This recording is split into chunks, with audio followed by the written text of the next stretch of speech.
Internet people, welcome back to Green Wing Gaming, or welcome if you're new.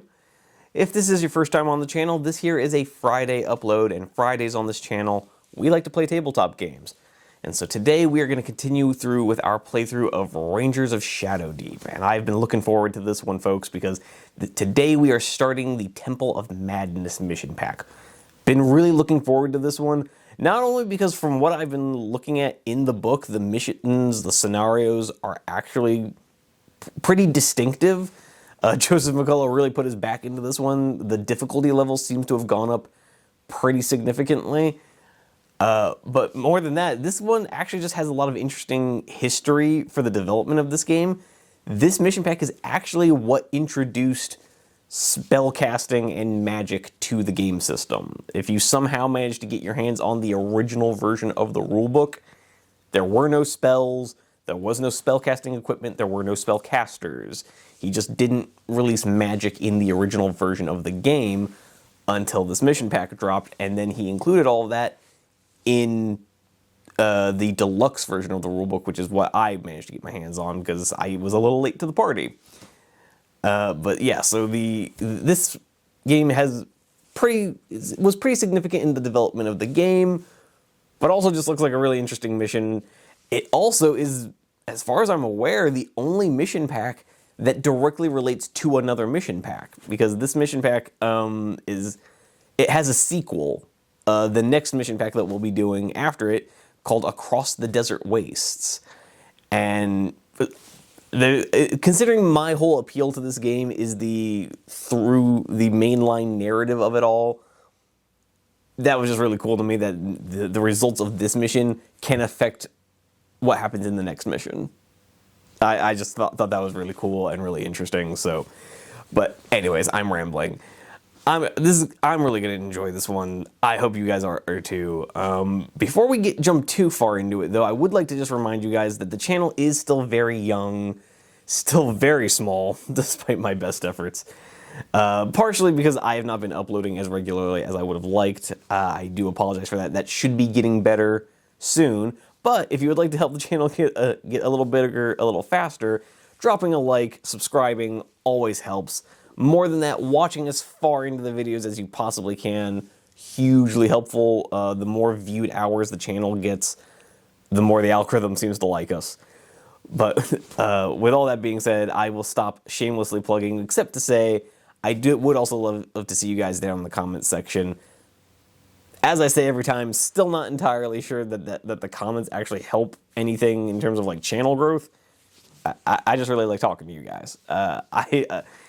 I've still been astonished. I've been doing this for almost a year now, and I have yet to have a negative interaction with the comment section. Not even one. You guys have been really cool, really supportive. So I love hearing from you, and I just love knowing your opinions on the games, on the system in general. So I would love to hear from you. But with all the shameless self-promotion out of the way, we are playing the Temple of Madness mission pack. So let's just get into it. Alright guys, as usual, we're going to start off with a quick read-through of the lore behind this mission pack. So we're going to jump right into this here. So, mission, the Temple of Madness. For the past 2 weeks, the soldiers of Alador have lost nearly every battle and skirmish they have fought against the forces of the Shadowdeep. We're off to a great start, guys. The army has been forced to fall back along nearly the entire front, and almost every beacon tower has been lost. While cultists, gnolls, and undead continue to pour out of the shadows, it is not their number or their frightening prowess that has caused these defeats. It is something else. There is a dark sorcery at work that is sapping the strength and the will of the soldiers. In all of these battles, soldiers have reported a few creatures carrying shields of polished glass. These creatures stay behind the front lines, slowly waving these shields back and forth. Thankfully, after one skirmish, a brave group of rangers recovered one of these shields and sent it back for study. Eventually, the answer was found deep in the library of the Cascades. The shields were spell mirrors. Somewhere within the Shadowdeep, an evil mage used these mirrors to see and cast his spells during battle. Although the wizards of the Cascades could find no way to counteract these mirrors, they did discover a spell that could track the evil sorcery back to its original location. The next time the forces of Alador and the Shadowdeep met in battle, a conjurer stood nearby and waited. As soon as she saw a cultist carrying one of the mirrors, she cast her spell, and received a vision of a long, dark road leading to an earthen mound with a dark cave entrance. Inside the cave, everything was madness and confusion, and the conjurer could understand nothing more. Still, before exhaustion overwhelmed her, she wrote down everything she had seen and drew a rough map of the road. This precious map has just been given to you. The captains have tasked you with taking a small team down into the Shadowdeep in an effort to find this mound, locate and destroy the sorcerer who must dwell within. Your mission is crucial to the war. If you fail, there is little doubt that the forces of Alador will continue to suffer defeat after defeat.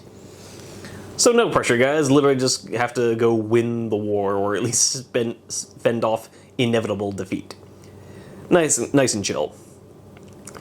Well, let's see. That does get us through what the premise of the mission is. We are on a daring mission to go save the fate of the war. Now, over here we have another quick entry called The Journey. Despite the losses suffered in recent weeks, there are still a few roads down into the Shadowdeep that are accessible to the Rangers. Along with your team, you descend beneath the black clouds down into the Twilight World. The map leads you over a long, rocky plain that has a few plants and animals and very little water. Thankfully, patrols also seem a rarity. The journey takes nearly 6 days of rough travel. Choose one figure in the party to make a navigation roll, target 16. If this roll is failed, immediately select one figure in the party to make a survival roll, target number 18. If this roll is also failed, then every figure in the party is suffering from hunger and thirst. Figures may not use any spells or heroic abilities when making these rolls. Eventually, after much toil and hardship, the party comes within sight of the mound and sees the dark opening in its side. After a quick scout around, you discover no signs of any guards or of any other entrance to the mound. There seems no choice but to proceed directly into the cave mouth. Alright, so we have managed to find our way there, and we'll get to those rolls in just a second. But last but not least, we have the actual scenario blurb. So here we have Scenario 1, The Laughing Columns. Inside the cave, the darkness quickly becomes absolute, and you are forced to uncover your lanterns. Although this may announce your presence, it is better than allowing some creature to sneak up on you in the dark. From the entrance, a tunnel leads down at a gentle angle. You walk for nearly 10 minutes, seeing nothing but more tunnel, and hearing nothing but the soft tread of your companion's feet. Then, the walls to either side of you disappear. Apparently, you were in some kind of chamber. As you take a few more steps, you make out the shadowy outline of heavy stone columns reaching from floor to ceiling. A little further, you see even more columns, stretching out in every direction, organized in neat rows. Suddenly, bright runes flare to life on each of the columns, perhaps offering some clue to this strange complex. Then, a whispered laugh echoes from all around. Then another, and another. As you turn about, trying to locate the source, the columns seem to move and shift positions about the chamber. This is probably some trick of the light, but it is enough to make you dizzy and confused as to direction. Suddenly, a new sound comes to your ears. Heavy footsteps. Figures advance out of the gloomy darkness, wicked pole arms in their hands. Oh good, nothing but ominous laughter in pitch darkness and gloomy figures in the shadows. What could go wrong, guys? This is definitely very chill. I'm not scared at all. You're scared. But yeah, and so here's a quick map of what this is all supposed to look like, and once I have it all set up, I will give you guys a quick tour of the board. Alright guys, here we are with the table all set up. We've got our columns taking up the middle of the room, a couple of them looking a little collapsed. We have our merry band of heroes over here. Once again, we are rejoining Tywin Quickblade and his merry band. Judging by the difficulty of the scenarios that I've been looking at, I just wasn't comfortable taking Lady Sakai and her bunch on this, because the minimum level recommended for this is 5. Lady Sakai is only level 6. Tywin, I think at this point, is level 11, so I just felt a little more comfortable trusting him to see this one through. So the scenario is pretty, from what I've looked up at the rules, it's pretty simple. Basically, all of the columns that you see on here, they are all investigation markers.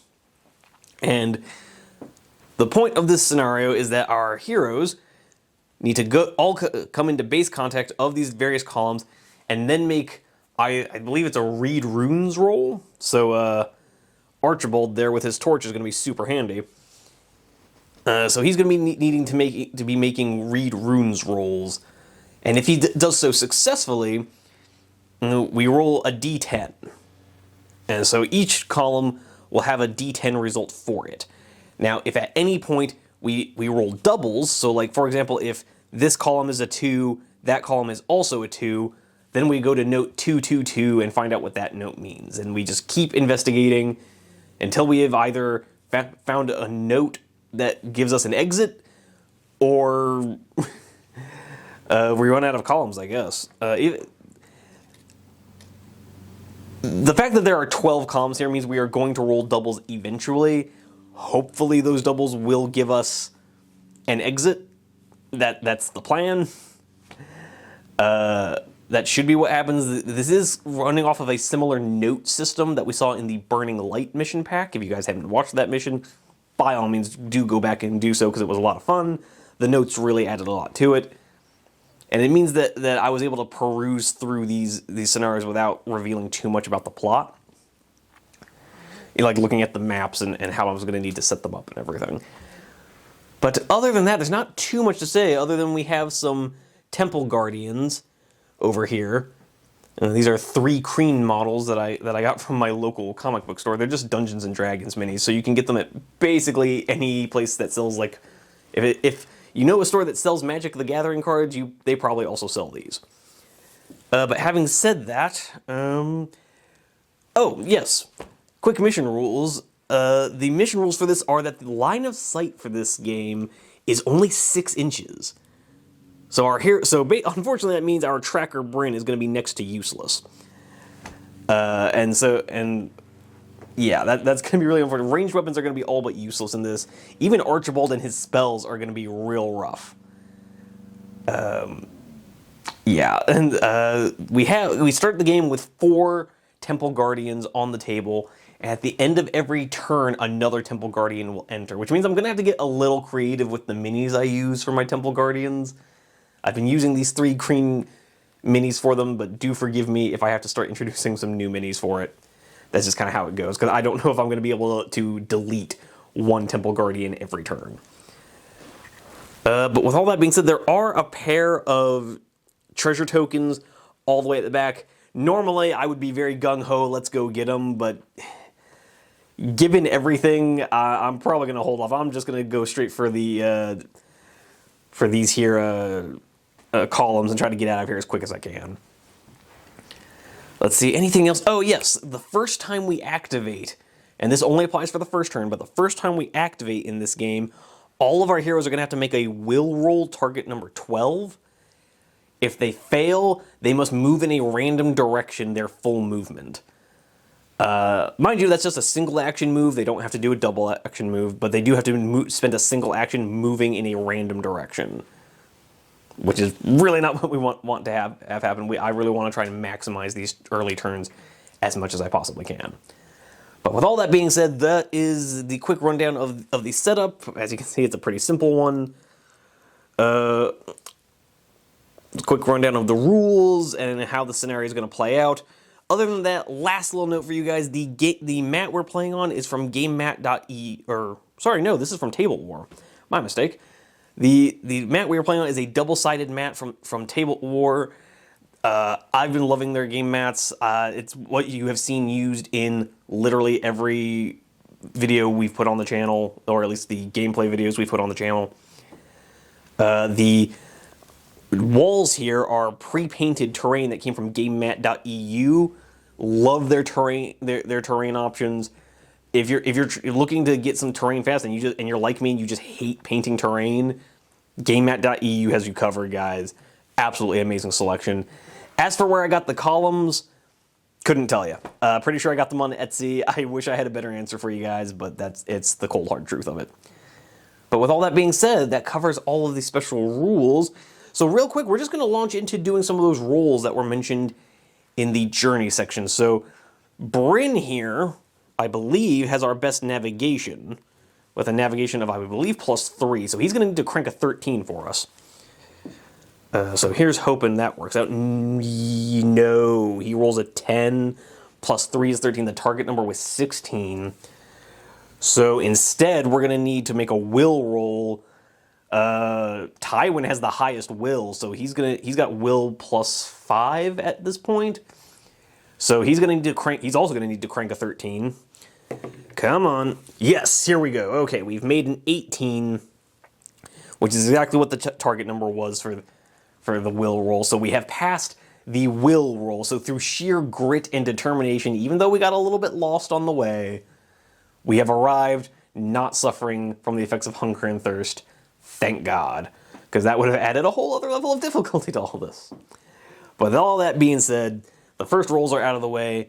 I'm going to get a little prep work done, and then I will see you guys in the first turn. All right, guys, here we are starting out in the first turn. We're going to run right into the Ranger phase. We're going to be starting with my main man, Tywin, here. He's going to be group activating with Archibald, our spellcaster, and our faithful hound companion, Bruno. So first thing we need to do is make their will checks to see if they have to move randomly. So Tywin has a will of +5.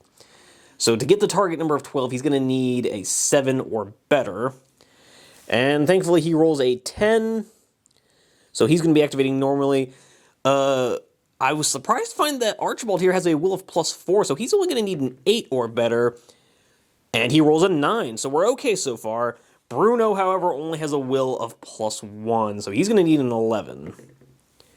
And he only rolls a 6. So Bruno is going to be rolling randomly. So real quick, we're just going to roll a scatter dice. So yeah, he thinks he sees a squirrel in the shadows, and he's just going to move his 6 inches in this direction. So he just kind of runs off over like so. Making sure that's actually 6 inches, a little bit further. So he ends up like that. Tywin, on the other hand, and Archibald can move their normal distances. So Tywin, I think, is going to run up to this column here with his 7-inch move, getting into base contact. Archibald, however, only has a 6-inch move, which will still be enough to get him to a column. So we are going to get to 2 columns. Bruno, for his second action, the rules specifically say that for the second action, the effect of the laughing and the bright lights does wear off after a few moments, and the model does recover for their second action. So Bruno is just going to move about 3 inches this way, try to reunite with our ranger. But now it's time for some read runes rolls. So Archibald here should be a +5 in read runes, and we need a target number of, let me check again, target number of 8. So Archibald here only needs a 3 or better. It is worth mentioning that you can retry, that the rules do also specifically say if you fail a read runes roll, you can keep trying at that column until you get it. So Bryn here is going to give us a 5, with his +5 is a 10. So yeah, his read runes roll succeeds. Now, Tywin here is only a +3 at read runes, so he's going to need that 5 again if he wants to make the target number 8. He rolls a 12. So both of those read runes rolls have succeeded. So now we're going to need to roll some d10s to find out what these columns, what their corresponding numbers are. So this column here by Archibald is a 5. The column over by Tywin is a 1. I was really hoping we're going to start off with just the doubles right away, but apparently not. So we have a 5 and a 1. And I'm actually going to go ahead and mark those with some d6s. So 1 over here, and a 5 over here. That does bring us to the end of the Ranger phase. And with that, we're going to go straight into the Creature phase. Now, the creatures, it does, again, specifically say that the creatures are not affected by the darkness. They have normal line of sight on the table. So, unfortunately, they are going to be able to make their full 9-inch moves straight towards our heroes. So this Temple Guardian is going to end up like so. This Temple Guardian is going to end up like so. Very close to our companions, closer than I'm comfortable with. And yes, we will have to see what we can do about that. So that is going to get them done. We also need to move these guys in the back over here. So 9 inches. Man, those 9-inch double moves are just, they get these baddies up the table so damn fast.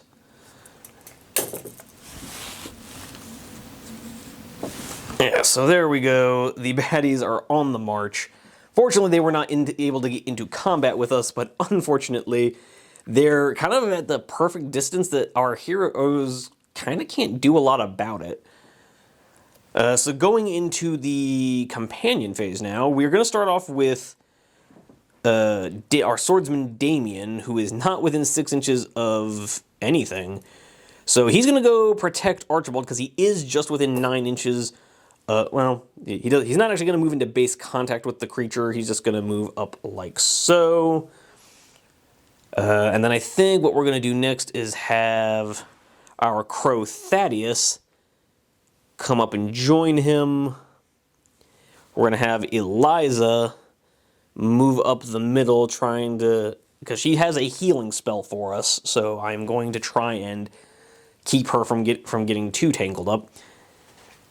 Gwyneth, what do I want her to do? I think she's going to be the embodiment of discretion is the better part of valor. She's just going to make a double action move to the far columns, and she's going to try and stay out of everybody's way. She's just going to try and, because she is narrow enough that she can hide behind these columns, stay out of line of sight of the baddies, because they do still have to have a line of sight to her to target her. Bryn here, the big tragedy is he is not within 6 inches of that enemy, so he can't shoot it, because he can't see it. So he is just going to, I think what we're going to have him do is just move up like so, get right behind Tywin, and then he's going to take a shot. Now, unfortunately, because he moved and is then shooting, that means the enemy is going to gain a +1. Bryn is still shoot +3, and even with an additional +1, the Temple Guardian is only going to be fight +2. So Bryn does still have okay odds of winning this. So as our heroes are stumbling forward in the darkness, you know what I just realized? We have to redo all of that because we forgot to do our will checks. So Damien, real quick, has a will of let me check. Oh wow, he has a +4. That's better than I thought. So does he make an 8 or better? He does. He makes a 9, so his action is going to stay the same. Thaddeus has a will of, +3. Man, these guys have way higher will than I thought. Thaddeus rolls a 20, so Thaddeus is fine, yeah. Eliza, what did she make? She only has a will of +2. Oh dear. So she's going to need a 10 or better, 10 or better. And she cranks a 19, so she's fine. Bryn here, will of +4, awesome. And cranks a 9, +3 is a 12, so getting exactly what he needs. Gwyneth here, will of +3, needing a 9, rolling a 3. Okay, so Gwyneth here is the only one we're going to have to redo. So she would have had a randomized movement, so she would have just kind of moved herself up against the wall like this, and then would have turned around and gone about 3.5 inches back that way. So she got a little turned around by all the creepy horror movie little girl laughs coming out of the columns, but then got herself sorted. Okay, so we have quickly adjusted for all of that. Won't have to be doing that again. So Eliza moving up the middle, Damien and Thaddeus moving up to support Archibald, seeing Archibald go trotting off into the darkness with his torch waving around. We're kind of like, hey, that doesn't seem like a great idea. And as Damien trots up, sees Archibald thoroughly enmeshed in reading the runes on the column and not noticing the monster about to creep up. I was like, okay, yeah, good idea. Definitely should have, definitely a good thing that I came with you. And Bryn, in much the same situation here, he notices Bruno barking at something in the darkness, but also sees that Tywin is not reacting. So Bryn starts to creep forward, musket at the ready, pointed, kind of trembling into the darkness, a little unnerved by all the laughter going on, emerging from the stones. And as he starts to see this chitinous figure come out of the darkness, he pulls down the trigger on his musket, hoping the mysteries of his black powder weapon will banish the horror. So his shoot of +3 against a fight of +2. Okay. So it ended up not making too much of a difference. The bad guy, can remember, in these rolls, the blue dice is for baddies, green dice are for goodies. So our Temple Guard here has rolled a 16, becomes an 18. Bryn here has rolled a 17, becomes a 20. Plus another 2 points of damage for being effectively a crossbow. For those of you that don't know, we kind of treat there's no rules for having a musket, we just treat it as being a crossbow. So as he starts to see the sleek form of chitin emerging from the darkness, he squeezes down the trigger, and that form is immediately obscured by the flowing of black powder smoke. But he does manage, despite the echoing roar of his musket, he is able to just feel the vibration of a corpse hitting the floor, because I do believe with a total of 22 damage, looking at, yes, anything above 21 damage just insta-kills a Temple Guardian. So, which does remind me, no, actually, no. The rules do specifically say the first baddie does not show up until the event phase of turn 1. We're not there yet. So, yes, so Bryn has saved Tywin from the approach of a Temple Guardian. Not that Tywin wouldn't have been able to handle him in melee, but whatever. With that being said, I do believe that brings us to the end of turn 1. So now we have to randomize a corner that a Temple Guardian shows up in. And the way we're going to do this is just, that's going to be 1, 2, 3, 4. So rolling a d4 real quick, we got 2. So that Temple Guard we just killed shows up over here. Or, sorry, it's not the same guy, clearly. It's just one that looks remarkably like him. But with all that being said, that does get us to the end of this turn. Things looking okay thus far, and I'll see you guys in the next turn. All right, going into turn 2 here, guys. Gonna have to get used to not drawing from the deck of scary things, at least for this scenario. A little weird. Not sure how to feel about it, because, you know, the deck of scary things is part of what gives these scenarios their delightful randomness. But again, I can also understand that, like, the scenario is a little hard as it is, with the limited ranges and all that. Don't know if I also needed the deck of scary things, making my life miserable. But with that being said, I think we're just going to continue with our shenanigans, and we're going to activate in the Ranger phase, obviously with Tywin, but the only other people close enough are Bryn and Bruno. So Tywin is just going to come over here and activate use his second action to activate that second column. Bruno is once again just going to come over here, kind of pawing at his own ears to get rid of the tinnitus of a musket going off next to him. Bryn here is realistically just going to spend an action reloading his crossbow. Yeah, he's just going to spend an action reloading his crossbow, and that's just kind of what it is. Second action is going to be move over here and kind of watch Tywin's back. So Tywin's second action is just going to be to make his read runes check. So he's going to need to show us a 5 or better. And he rolls an 8, which is exactly what the skill check is. So let's roll us a d10 to see what number this one gets. So this is going to be an 8. Really would have liked a doubles there, because I want to get out of here as quick as I can, but we're just going to go ahead and mark this here with that 8. But we will get there eventually. And with every roll, we get better odds of having doubles. With that being said, that's our Ranger phase done, so we got to go to our Companion phase. Or, sorry, our Creature phase, where the first of his Temple Guardians is going to pop into Damien. We are then going to counter-pop with Thaddeus. And yeah, that should about do it. Once again, just a quick reminder for you guys. The way I work this is that when a creature charges one companion, they're going to attack that companion, even if another companion pops in that would normally then become the proper target. Normally, the rules say baddies have to attack whoever has the fewest wounds, but I narratively just don't think that makes a lot of sense. Does it make the ability to pop into to snap into combat a little more powerful? Yes, obviously it does. It means that, you know, Thaddeus is able to pop into combat kind of with impunity because he's not going to take any damage. He's not going to, with his one wound, he would normally always be the subject of the target of attack. Here, that's not the case.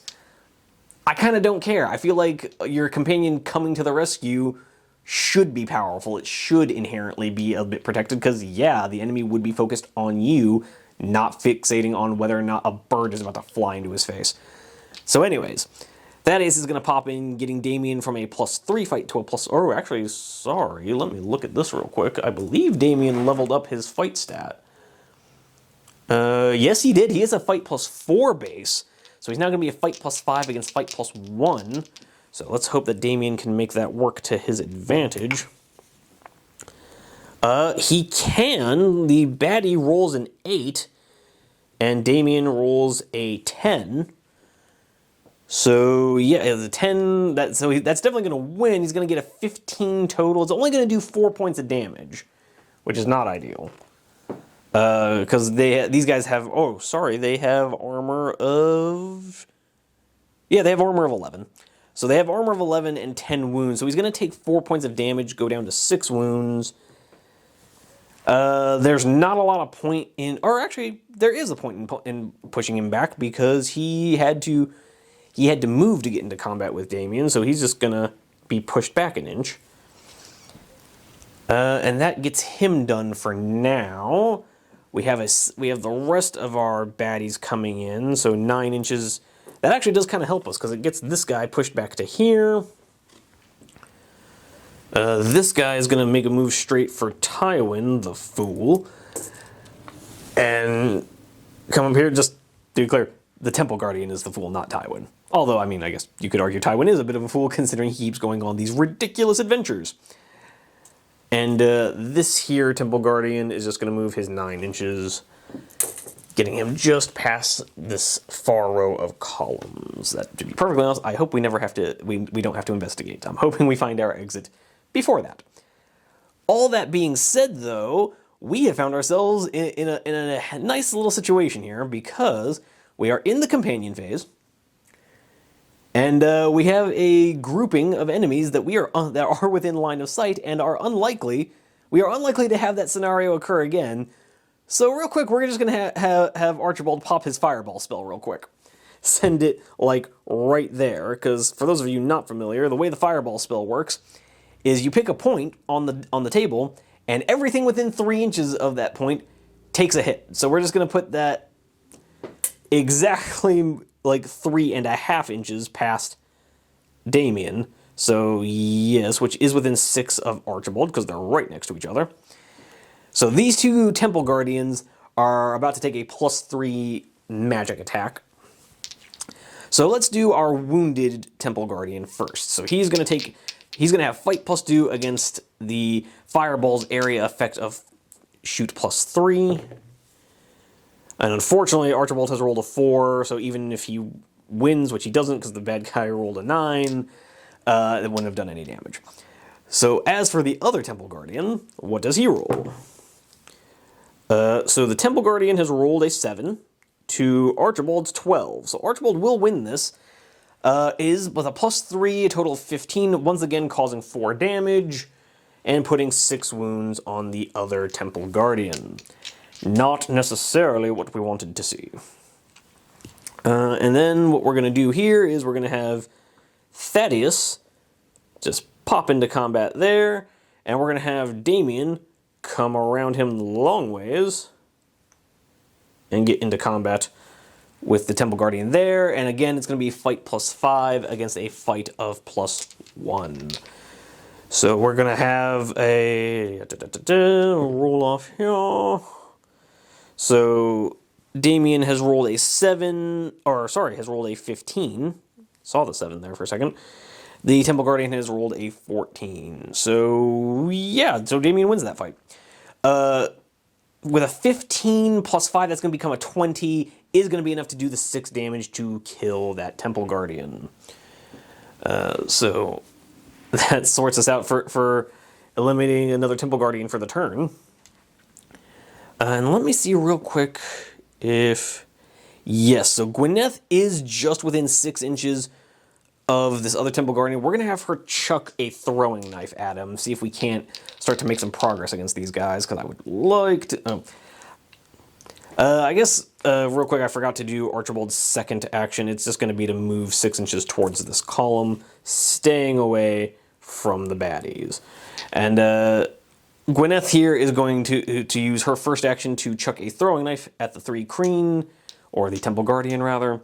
And so she's going to be... So as Damien has rushed up to the column, seeing this Temple Guardian come lurching out of the darkness, he bashed it in the face, keeping it away from his friend. He could see the jagged stone spear tip coming in towards Archibald's exposed back. Just rushed forward and shield bashed the figure back. Archibald reared up, hearing the commotion, suddenly realizing he was under threat, waving his torch in the face of his enemies and sending forth a fireball that, unfortunately, because of the darkness and the confusion, just kind of arced past the first baddie, catching the second one in the shoulder before ricocheting off and exploding up, kind of up in the heights amongst the columns, sending a brief flash of light and revealing more chitin swarms approaching through the columns in the distance. Archibald, seeing this, kind of backs away from the column, realizing, oh dear, I maybe have made a mistake. But Damien, seeing his opportunity with the wounded and now temporarily blinded Temple Guardian, rammed his sword into the creature's guts, piercing its heart and throwing it to the floor dead. As he shakes the blood off of his blade, he turns to the other slightly crispy-looking Temple Guardian, just as he hears a throwing dagger kind of whiz past his face. So let's see if Gwyneth can make the difference here. Okay, so Gwyneth has rolled... Wow, she's actually, for once, rolled well on her... This is her first time rolling anything decent on her throwing knife where... Or rather, her first time rolling decent where the opponent didn't just roll like a natural 20. So her shoot of +1 makes that a total of 17 to a total of 9. 17 minus an armor of 11 is 6, which is exactly enough to kill our Temple Guardian. So, wow, okay. That actually worked out really well. I'm surprised. These first couple turns are actually working out okay for us. So as Damien shoves his enemy to the ground, piercing its heart and kind of stomping it off of his blade, he hears the throwing knife whip past his face into the throat of the other injured, kind of steaming body of the other Temple Guardian, and he watches it kind of twitch to the ground, giving an insectoid clatter of shaking feet as it dies. Gwyneth's second action, real quick, is just going to be to run forward to the column, hiding behind it. Definitely doing research. Absolutely doing research. Why would you ask? With the table looking pretty serious, I'm going to be careful all the same, and we're just going to have Eliza kind of come over here, sheltering behind our mighty heroes. So with that being said, that does bring us to the end of the companion phase. So we do need to once again randomize where a Temple Guardian is going to show up. Number 1, awesome. So it just shows up right there. Great. So Gwyneth here is kind of rushing past, thinking, "Oh my god, I can't believe I actually killed one of those things." She sees the fireball burst up in the air, revealing more figures. It kind of gave out a panic chuck of her throwing knife, killing one of these things. Is now gasping, trying to recover her courage, hiding behind this column, only to not notice another baddie creeping up behind her. Awesome. And lo and behold, she's going to be the closest. Well, it's actually going to be kind of equidistant between her and Archibald, but one of them is within 9 inches and is going to be caught in melee. But with all that being said, that brings us to the end of this turn, and I'll see you guys in the next one. Alright guys, we are going to come into the Ranger phase of turn 3. Things taking a slight turn for the ominous, as 2 of our support characters are at risk of being jumped by a newly arrived Temple Guardian. But for now, we are in the Ranger phase, which means it's time for Tywin to go to work. He is going to group activate with Bryn and Bruno, which I didn't mean for the bees to end up with him, but whatever, it worked out. So we're going to start off with Bryn leveling his reloaded musket. You know, he spent a turn just kind of casually keeping up with Tywin as Tywin kind of nonchalantly stepped over the first, gun blasted Temple Guardian to keep reading runes on columns. He just kind of sat there patiently reading runes while hearing the metallic chittering of Bryn reloading his musket. And we're actually going to go with Bryn first, dialing up another shot as the burst of Archibald's fireball a moment ago has revealed the presence of another Temple Guardian. Just as Bryn is putting his ramrod back into place, he sees the new threat, levels his musket again, and says, "When you going to learn this lesson?" So he's going to fire off his attack. It's going to be a shoot +3 against fight +1. No moving penalty this time. Okay, Bryn has rolled himself a 16 against the baddie's 10. So that's going to be a 19, goes to exactly 21 damage. Okay, which is exactly enough to kill another Temple Guardian. Making that, I believe, our 4th Temple Guardian kill. Which I'm now, because I'm having to reuse some of these bodies, I'm actually going to have to keep track of that. We are at 4 dead Temple Guardians. And I do believe from there, Bryn is just going to reload his musket. Yeah, that sounds like a good move for him. For Tywin, technically we have to do these like all of their first actions at the same time. It doesn't really matter here. So Tywin is going to use his... Well, does he need to use his dash ability? No, 7 inches will get him to the next column. So his first action is going to be move up here. Bruno is just going to... Bruno's going to need to use a double action to get up there. But get up there, he does. And then Tywin's second action is just going to be to investigate this column, see if he can't get us out of here. So it's going to be again, he's going to need a 5 or better to pass this. And he cranks a 16. So we're going to roll ourselves another d10, see if we can't get ourselves doubles here. Come on. No, he rolls a 10. That is not at all what I wanted. Guys, how hard is it to roll doubles?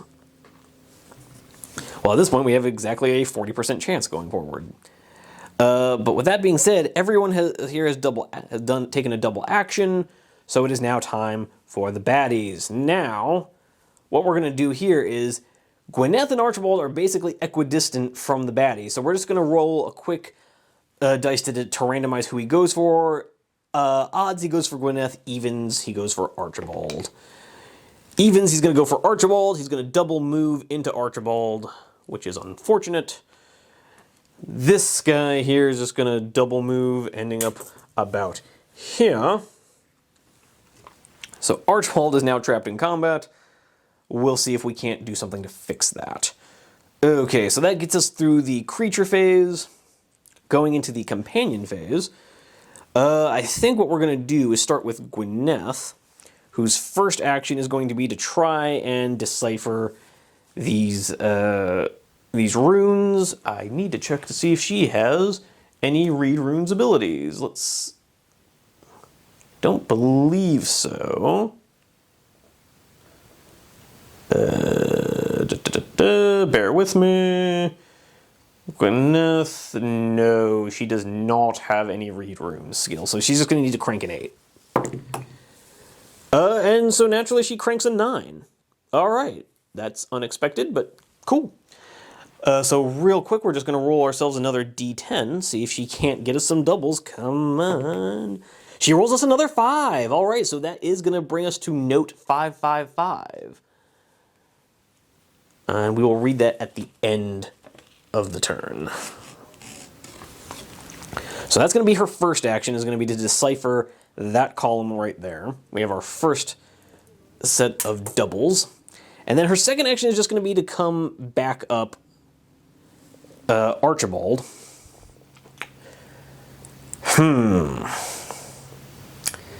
Trying to think of what else we're going to do here. Real quick, we're just going to have Eliza come back here and also back up Archibald. And that's just going to be her turn. She's just going to take one action to move back there, give another gang up bonus, and call it a day. Next, what we're going to do is... I think what we're going to do is we're going to go ahead and go with Archibald. As much as I kind of don't want to, because I'm worried about him dying. We are going to have him face this Temple Guardian that's come out of the darkness, because I like to think that as Gwyneth was kind of panting, leaning up against this column, she starts to notice the runes flickering on the column and is able to make some sense of them, having spent enough time on the road with Archibald after all these many adventures. And she still starts to make sense of it, is feeling very proud of herself as she hears Archibald let out a shocked gasp, turns and sees another of these horrible Temple Guardians looming in on Archibald. She rushes forward as Eliza, seeing that Damien is occupied with another enemy, also rushes forward to help keep their elderly, the kind of group, the party grandfather safe. Archibald will now have a double gang up bonus, so he's going to be fight +3 total against the Temple Guardians fight +1. Okay, and it works out. He rolls a 13, becomes a 16, against a 3, becomes a 4. So 16 becomes 5 points of damage. So as Archibald sees this horrible figure come out of the darkness at him, he is able to pull out his sword, wave his torch in the thing's face, and lash out with a desperate swing as his companions kind of rush forward and tackle the thing. He's able to tear off a chunk tear off one of this creature's many arms, and the creature lets out a horrible shriek of pain. But with that being done, we're going to have Thaddeus go here. He's just going to fly up, get into base contact with the creature, and pass his second action. Damien then going to rush up and for his first action is going to rush in and try to fell this horrible creature. Once again, the illumination of Archibald's fireball kind of revealed this creature rushing towards them out of the shadows. And as the creature that was downed by the throwing knife is still chittering and giving out that horrible insectoid shaking, Damien runs right past the figure, shield up in front of him, hoping to absorb the counterattack of the Temple Guard's spear. Blade lurking behind it to try and thrust forward. He's going to have a fight of +5 against fight of +1. He rolls a 13, becomes an 18 against the Temple Guardian's 18. So they roll a tie. Except the Temple Guardian gets a total of 19 with his +1. Oh, unfortunately, Damien has lost this fight. So 19 minus Damien's armor of 12. That's going to be 7 points of damage, taking Damien down to 5 wounds. Or no, down to 6 wounds, because he has 13 total with all of his many upgrades. So Damien keeps his shield up ahead of him. Apparently he should have kept his eyes on the target instead of his shield, because he trips over a cobblestone. His shield flies upwards as he tries to balance himself, and the spear of the enemy flies home, catching him in the meat of his thigh, sending a burst of pain and blood as he yells in surprise. Not a great development for us, but now we need to randomize where another Temple Guard is showing up. And we rolled a 4, not at all what we wanted. There's a Temple Guardian showing up here. We're surrounded, it's a trap. So yeah, that's actually really not good. Like I said, this is going to get pretty difficult pretty quick. But with that being said, we have reached the end of turn 3. Yeah, we've reached the end of the companion phase, end of the turn. And so we'll go ahead and read note 555 real quick, and we'll see what that has in store for us. All right, guys, let's take a look at note 555. You hear a sharp click as a small trapdoor swings open in the floor, revealing a passageway beneath. Place a trapdoor in the left-hand corner furthest away from the entry point. Any heroic figure that moves into contact with this trapdoor can choose to exit the table. If the players manage to exit at least one figure through this trapdoor, they may choose to place scenario 3 next. Place a ghoul adjacent to the trapdoor. Okay, so we may have found our way to just skip over scenario 2 and go straight to scenario 3. Alrighty, I am going to stick around, we're going to have to get all the way across the table because unfortunately the left corner is the farthest corner from us right now. And we're kind of getting dogpiled by a bunch of Temple Guardians. But we will go ahead and try to make our way there, at least. But we are going to stop by some columns along the way, see if we can't find anything else. With all that being said, we're going to go ahead and hop into the next turn. All right, coming into turn 4 here, and the game has thrown us a bit of a conundrum. Because on the one hand, Damien is in need of a little bit of help. So part of me wants to send Tywin to go be the one to help him, because unfortunately the rest of our party is tied up over here. On the other hand, Bryn is not going to be able to group activate, and is in fact about to get tied up by another baddie who is within range to occupy him. And on the other hand, I also kind of want Tywin to just stop and be investigating these pillars, so we can try to get some more, unlock some more notes on our way to that escape hatch over there. Oh dear, oh dear, oh dear. So what we're gonna do, we're gonna group activate with Bruno, and I think how we're gonna play this is Bruno is just gonna make full speed to try and come help Damien. He hears Damien's gasp of pain and alarm, and rushes forward, looking to help his buddy. Bryn presumably will have let out a shout of alarm, which will draw Tywin's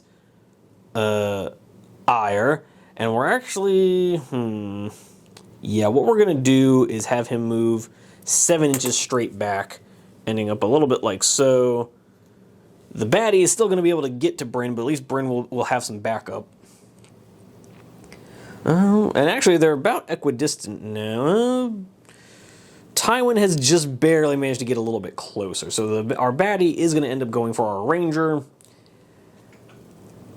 And so that is, and I think Tywin, just to make it a little more official, is just going to use his second action, move up a little bit closer.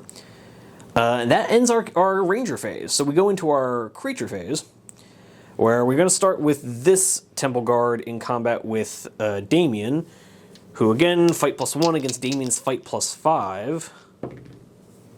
And Damien rolls a natural 20. Okay, so that's going to be an instant dead creature. So as the stone tip of the creature's spear jabs into Damien's thigh, he lets out a howl of alarm before kind of forcing his spear down, forcing the spear away from him with his shield, and with a mighty swing, sort of kind of bringing his sword in a right to left arc over the creature, and then whipping it across fast enough to remove the creature's head in a single swipe, which will be our 5th Temple Guardian kill. So that will be, that actually happens in the Temple Guards, or in the creature phase, so that happens during the Temple Guardian's turn, and we come down to our other Temple Guardian, who I believe is going to keep attacking Archibald. Archibald should have the lowest wound count here. So it's going to be Archibald. So as Archibald has kind of chopped off one of this creature's arms, the creature jolts back while kind of being restrained by these two women who have kind of dogpiled on him. But he's still going to try and yeet his spear at Archibald. So it's going to be a fight +3 against Archibald's fight +3 with the double gang up bonus against the Temple Guardian's fight +1. Okay, and so Archibald has rolled a 15, becomes an 18, against a 10 becomes an 11. And so yeah, that total of 20 is definitely going to be enough to cause, yeah, it's going to be 9 points of damage, which will kill the Temple Guard. So the baddies seem to be taking themselves out in their own turn. So as Damien kind of lets out his howl of alarm before decapitating his opponent, Archibald is kind of oblivious to this, seeing the chittering and howling of the creature in front of him. As he chops off its arm, he kind of ducks underneath a whip of its spear, the bloody stump of one of its arms, spraying a little gore as it tries to use a one-handed whip of its spear. It kind of goes right past Archibald's head, and he kind of uses the gap as the creature lunges out at him. He manages to get under the spear, leap forward, driving his own sword up into the creature's gullet, taking out his throat, and watching the creature kind of spasm and fall to the floor dead.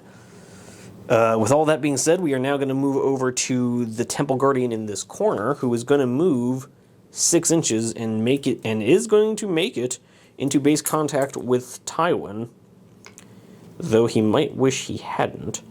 And Bryn is just going to snap into combat with him. And so Tywin is now, thanks to Bryn's intervention, is going to be a fight +6 against the Temple Guardian's fight +1. And the Temple Guardian has rolled a natural 1. Tywin has rolled a 13, +6 is a 19. Tywin's going to pop one of his heroic abilities, though. I believe it's called Devastating Blow. And so it adds an extra 3 damage to any attack that caused any damage, because 19 would be just enough to leave the Temple Guardian on 2 wounds.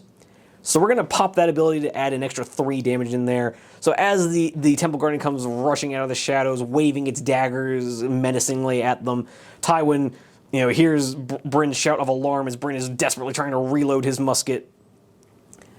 And Tywin just kind of surges past, pumping his legs as hard as he can, hoping to get to his friend in time. The pointed daggers aiming towards Bryn's exposed sides, and just as it seems the Temple Guardian is going to impale Bryn through his lungs, Tywin just flashes past the nearest column, sword extended, bashing the point of his sword clear through the torso, blowing out the creature's lungs, and causing it to just immediately slump over dead, before Tywin just unceremoniously kicks the creature off his blade. Making that, that's going to be 5, 6, 7 dead Temple Guards, I believe. Yeah.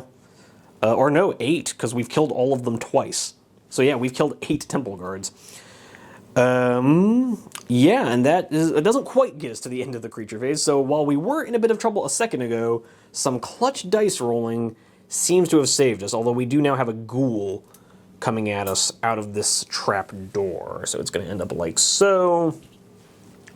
That is going to bring us to the companion phase, where we're going to start with Bryn. We're going to try to get Bryn away from one of these corners. He's going to make his 10.5-inch move up to this column, because 7 won't quite get him there, so that's his double action.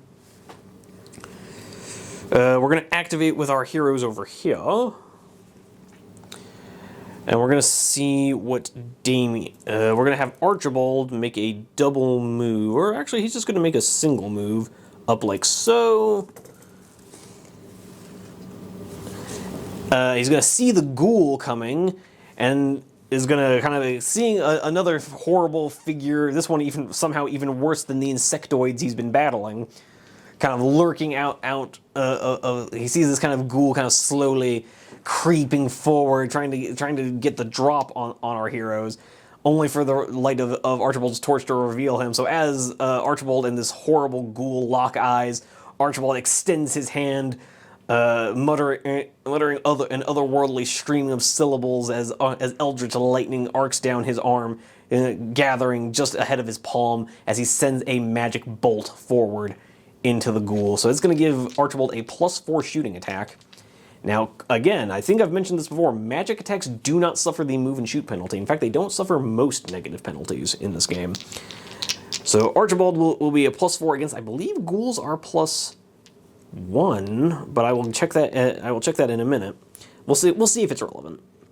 It's not going to be relevant. We don't need to look, because yeah, Archibald has rolled a 13, becomes a 17. I believe ghouls are armor 10, but I am going to have to look up their stats in a minute to find out whether or not he's dead. So yeah, that's going to take a second, guys. Be right back. All right, so taking a quick look at the bestiary, ghouls are armor 10 plus and health 10. So Archibald has rolled a total of a 17. That's going to do 7 points of damage, taking this ghoul down to 3 wounds. So as this bolt of magic lightning leaps out, catches this ghoul full in the chest, Archibald takes a satisfied breath before noticing that the creature is still moving and is in fact starting to get up, much to his horror. Excuse me. So what we're going to do real quick from there is we're going to have Thaddeus rush forward to get into combat. So Thaddeus lets out yet another caw as he's been rushing around this table, really trying to get to distract his foes, just trying to join in the cacophony of the laughter and the flashing lights, trying to add some level of distraction to the enemies to match our own level of confusion. And Damien is going to rush forward, looking to keep his avian friend company. Sees the kind of slowly rising form of this ghoul, and Damien is not having any of that. His blade dripping with the blood of his enemies, his face splattered with the blood of his decapitated foe, his leg leaking his own blood onto the floor. Damien rushes forward to deal with this ghoul. It's going to be a fight +1 against a fight of +5.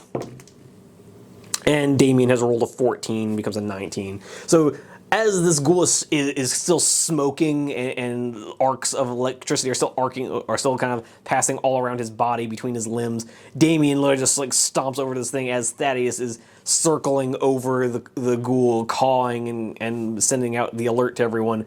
Damien just walks up to the twitching form that's trying to get itself back up and just disdainfully thrusts his blade down into the face of this ghoul, ending its existence permanently. That being said, we're going to come over to Eliza, who is just going to take a 9-inch move straight forward, looking to get the hell away from all these baddies.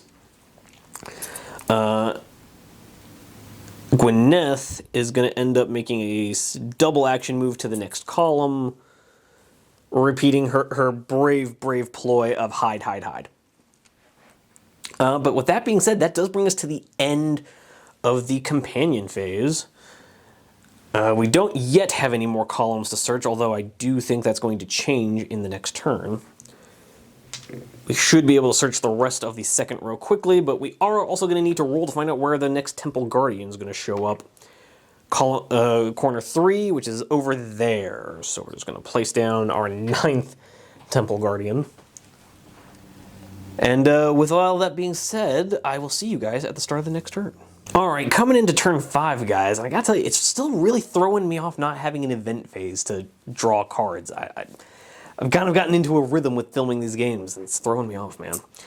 But with that being said, we're going to come into the Ranger phase, where we have no one close enough to group activate, which is unfortunate. But we are going to go ahead and have Tywin.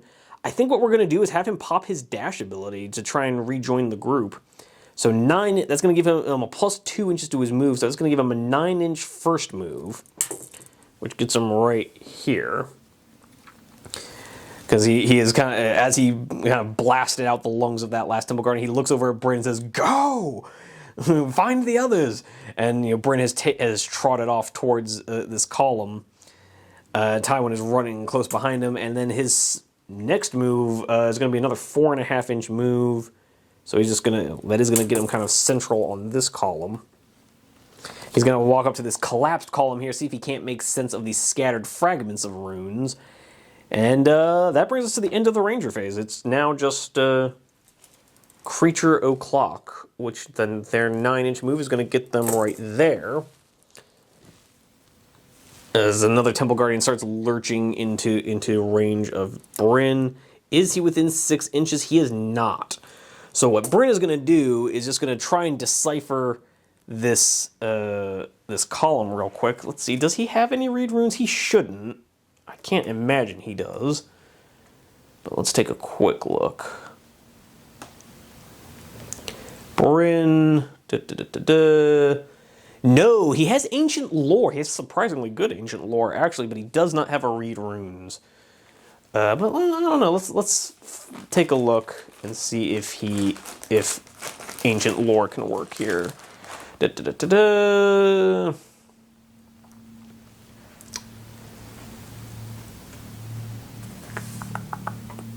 Nope. It has to be read runes. Unfortunate.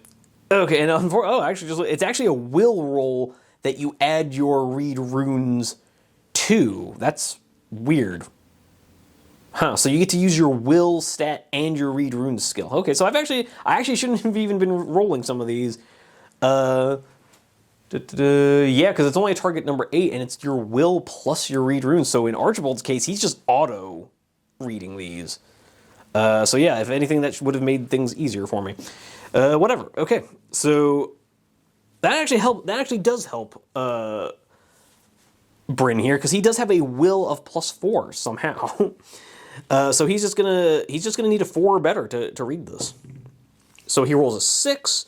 Good thing I read those rules. Good thing I went back over the rules, guys, because that 6 I would have called that a fail a second ago. But it is a will roll where you can also use your read runes, which is weird. We've never seen anything like that in the rules before, and maybe there's a reason we haven't seen it since. But yeah, so that is going to be another successful column read. What is the number on it? A 2. We've not seen any other 2s yet, so unfortunately that is the first 2 of the game. And Bryn's second action is just going to be to move 7 inches back with his friends, because we trying to get the hell out of here. With that being said, I think what we're going to do is have Bruno move up 9 inches towards the trapdoor, because I don't want anyone getting left behind.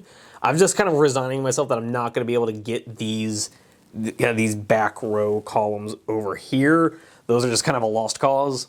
Don't particularly feel like taking the extra turns it's going to take to find those.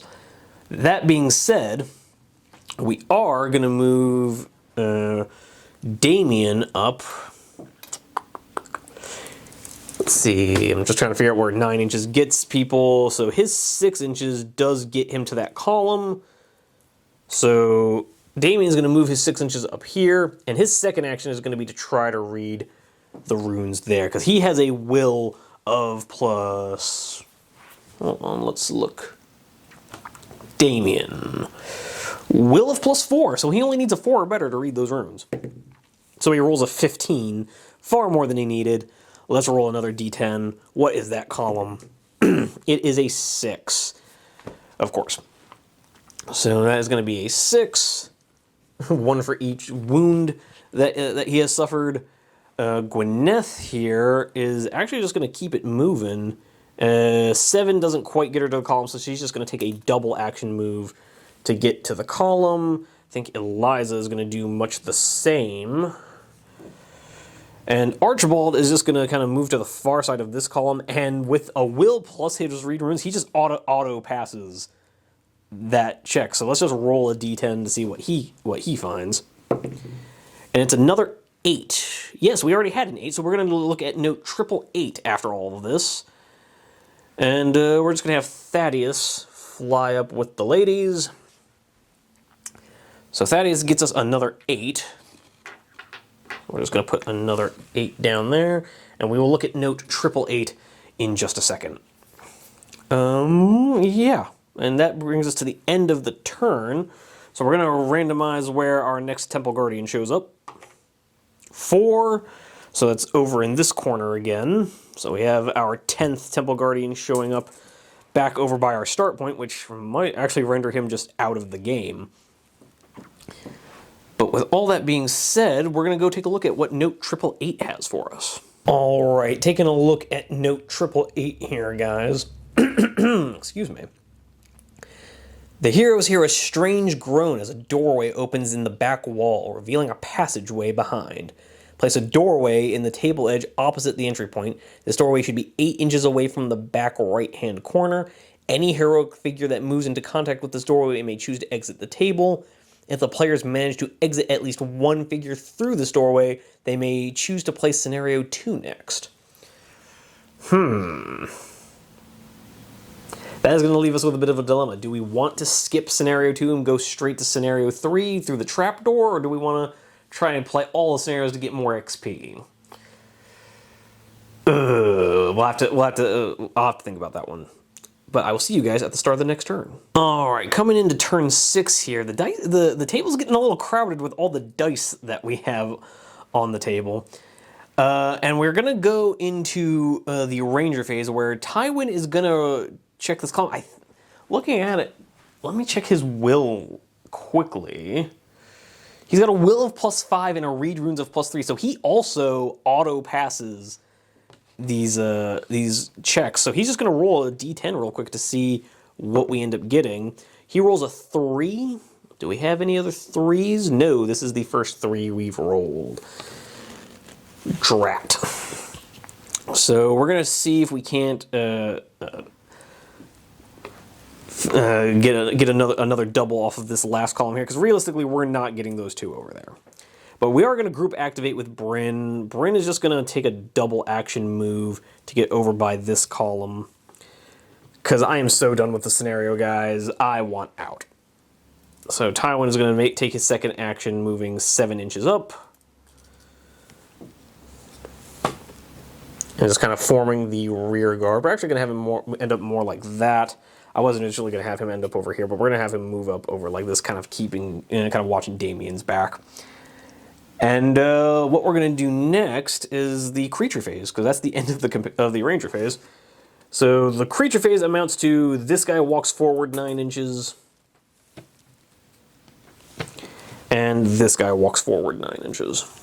He doesn't have line of sight on our heroes from this far. I'm going to say he doesn't, but the target point for the scenario is this center point right here. So he'll just be walking until he gets line of sight on our heroes. So he ends up like so. Not that I think it's going to matter. I don't think he's going to be... I don't think that this Temple Guardian is going to make himself at all relevant. And in fact, I think what we're going to do next is we're going to have Damien try to Damien is over here. And I think what we're going to have him... Yeah, we're going to have Damien walk over here. And he's going to be the one to try and read the runes on that one. I'm pretty sure, again, he just needs like a 4 or better, and he cranks a 16, so he's going to get another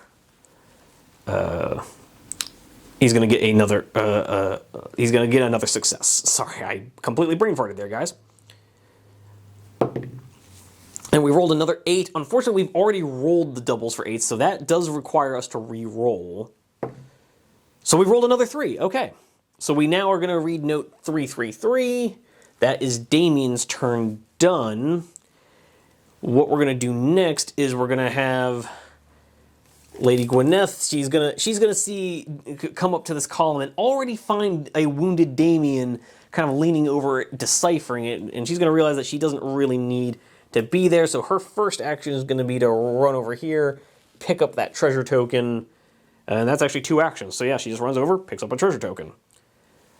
With that being said, Eliza here is going to take the opportunity to just go through the trapdoor and get the hell out of here. I'm just going to try to go straight to Scenario 3, guys. Because who knows, maybe Scenario 3 gives us a way to get back to Scenario 2. Thaddeus is going to follow her lead. Let's see, is Bruno within range? He is. He is within 9 inches to get out of here. I just want to start getting guys off the table. The fewer people stuck here, the better, particularly because we're getting all of our non-combatants off the table. So Archibald is also going to rush over here, get on this trapdoor, and they are all just going to get the hell out of here as I like to think that Eliza kind of shouts back to Tywin what he's found, and as Tywin is kind of keeping an eye out for more figures, seeing some lurking just at the edge of his vision, he shouts for them to go! Leave this place! Fly, you fools! And that is going to bring us to the end of the turn. Yeah, that brings us to the end of the companion phase, end of the turn. So we need to go see what note 333 has for us. All right, looking at note 333 here. A sharp crack echoes around the chamber, and a small section of floor drops away, revealing a passageway beneath. Place a pit or trap door in the left-hand corner of the table adjacent to the table edge containing the entry point. Any heroic figure that moves into contact with this pit can choose to exit the table. If the players manage to exit at least one figure through this pit, they may choose to place scenario 3 next.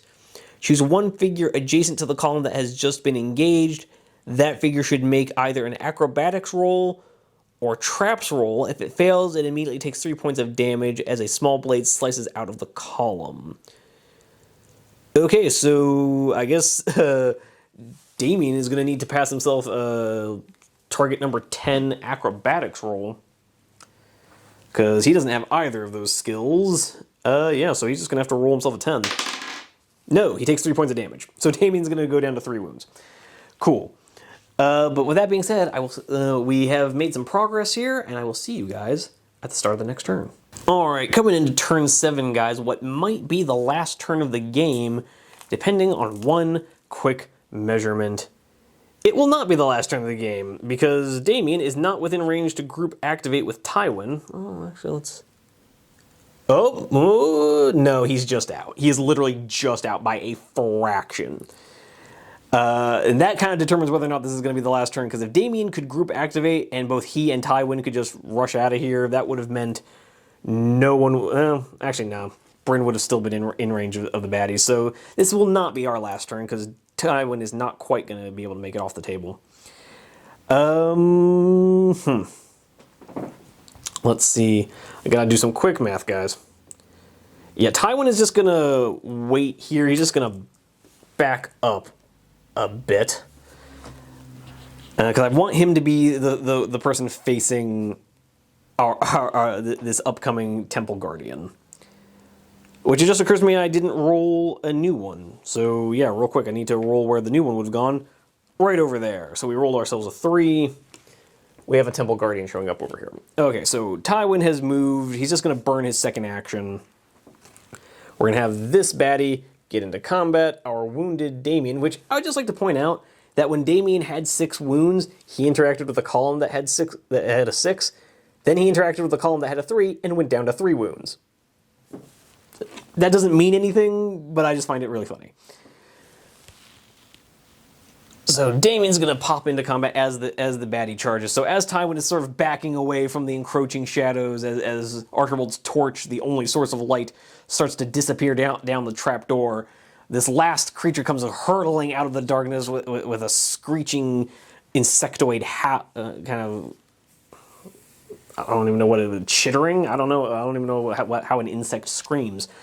But with this strange, angry, ferocious chittering and slavering maw comes rushing out at Tywin. Tywin braces his shield at the ready and suddenly feels the presence of the much fatigued Damien standing by his side, waiting to receive the charge.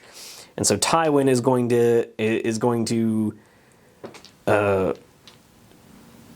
brace to receive this attack. He is going to pop his heroic ability. I forget what, I think it's Frenzied Attack. Yes, Frenzied Attack is the name of the heroic ability, which is going to give him an additional +5.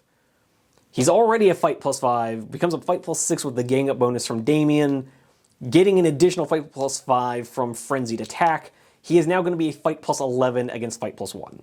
So if he doesn't somehow kill this creature, I will be amazed. So the creature has rolled a 3, becomes a 4.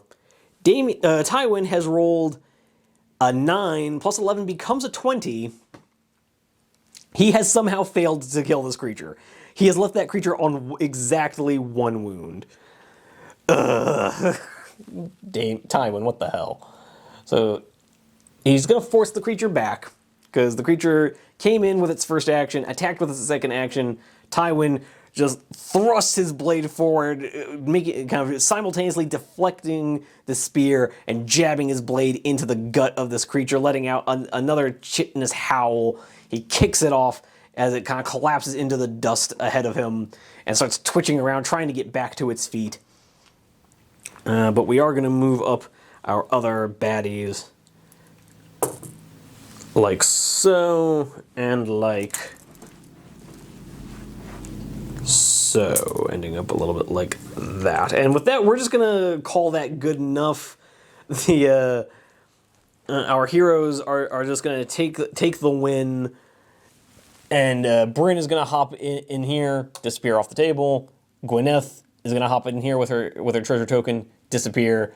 Damien is going to make a double move here and rush back, kind of as Tywin just disembowels this creature, kicks away. Tywin looks at Damien and says, "Go!" And Damien, not needing to be told twice, runs off the table. Which brings us to the end of the turn. So we're going to have to, real quick, figure out where that last baddie shows up. So the last baddie does show up right over here. So all this fighting, all this killing, we have somehow ended up with just as many temple guards on the table as we started with. And we're just going to go ahead and straight into turn 8, because it's going to be real simple. Tywin looks at how he is now suddenly surrounded with no friends and says, "Later, dudes." Hops through the trapdoor, closes it behind him, locking the latch tightly as the various temple guards start battering in frustration as the stone of the door closes just ahead of them, letting out frustrated screeches as our heroes make their getaway. But with that being said, we've come to the end of the scenario, and this one actually, we didn't lose anybody, but this one was actually had me a little panicked through it. I was at multiple stages thinking, I don't know how we're going to do this, guys. But with that being said, I'm going to calculate up some experience, and I'll see you guys in the outro. And there we have it, folks. Another game of Rangers in the bag. We have finished Scenario 1, The Laughing Columns. And I'm definitely glad I brought Tywin on this one rather than Lady Sakai. Having a higher level Ranger definitely worked out, because Tywin at this point is level 13. And there's just a bunch of advantages that come with that. Obviously, things like better stats, better heroic abilities, or more of them rather. But also just you have more recruitment points, and you have more leadership, which equals more recruitment points, and so you can just bring more bodies, and which actually ended up being really important in this scenario. I think if I had had even one fewer companion, if I'd had just one or two fewer bodies on the table, this game would have gone a whole other way. Damien came within a hair's breadth of being removed. Yeah, without some of those heroic abilities that I had stashed, Bryn would have gotten dogpiled on by baddies. Things probably would have gotten all, and then at that point it would have just been Tywin trying to shield 3 support characters from an endless tide of Temple Guardians. So this could have gone a whole other way. I was definitely a little on edge throughout this scenario. I don't know if you guys could tell if I kept brain farting in the middle of trying to narrate the scenario, because I was just starting to freak out a little bit. Like, oh wow, there's just a never-ending tide of baddies. So this was another one of those scenarios where even one turn of bad rolls really could have gone to a bad place for me. But with all that being said, Tywin did not end up leveling up. We did end up getting exactly 69 experience. Nice. But we did not, that was not enough to level up. We're actually, because we're such a high level, it now takes a lot of experience to level up. So we're still more than 100 points away from leveling up. So we might level up by the end of this scenario, but by the end of this mission, but I don't know. It'll probably take till the end of the mission pack to level up again. But anyway, so taking Tywin was definitely the right call. And yeah, other than that, the only real thing of note was Lady Gwyneth, our rogue, did manage to level up. She hit 40 progression. Hard to believe that we have that much progression on our companions, but yes, she did. Because everyone survived, everyone got 2 progression points, so she hit 40 progression. Then the treasure token she found I ended up just rolling golden jewels, which literally just says you can either give your ranger 10 XP or give one of your companions a progression point. So I gave Gwyneth another progression point, so she's at 41 progression. But yeah, other than that, that's all there really is of note to say about this one. We will be moving on directly to Scenario 3. Given that that's even an option, I would wager There might be a path from Scenario 3 back to Scenario 2. If not, I guess we missed Scenario 2. Sorry, guys. But I definitely was not gonna, we had one pathway that would have led us to Scenario 2, and it involved fighting our way through more Temple Guardians to get to a door. I was taking the path that we already had. But other than that, not a whole lot else to say.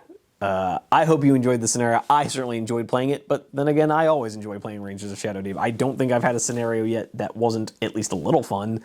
Admittedly, that second scenario in Menagerie was very one-sided and ended up... It was a little fun, wasn't that much fun, because it was over so quickly. But with all that being said, I do hope you guys enjoyed watching this. I do appreciate you making it this far in the video if you did. The viewership really does help the channel. If you're interested in helping the channel more, though you've already done me a huge solid just by watching, just a quick reminder, like button is a thing, subscribing is also a thing, so you can see more of these. Will hopefully be coming out a little more regularly now. But with all that being said, I can't wait to see you guys in the comments section. I can't wait to see you guys on some of the other videos. But in the meantime, happy wargaming. Onward to glory!